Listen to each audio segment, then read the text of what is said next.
Good morning mga kakorente. Ang ituturo ko nga pala sa inyo kung paano magpalit ng water filter purification mga kakoryente. Oh, yan oh, kitang-kita naman kasi choco flavor na siya. Kailangan na po nating palitan kasi siya, barado na, madumi na po mga kakoryente.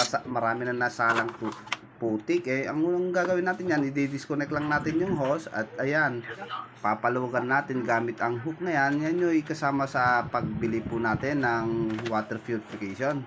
Ang papalitan ko nga pala ay ang unang stages kasi ito yung unang nagsasala ng tubig, kaya ito yung laging madumi lagi mga kakorente. Ito yung unang natutumihan, nagsasala. Yan po, chocolate flavor na po siya. Yan po nga pala ay aking pamalit, binili ko sa hardware, 194 po ang isa, pero yung second stage hanggang third stage ay 450 mga kakorte. Yan ilalagay lang po natin ganyan, higpitan natin maigi gamit ang hook.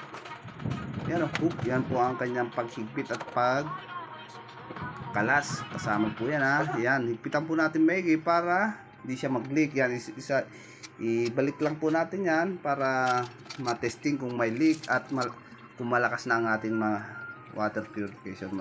Maraming salamat mga kakorente. Pa-share naman dyan kung nagustuhan nyo ang aking video. Salamat!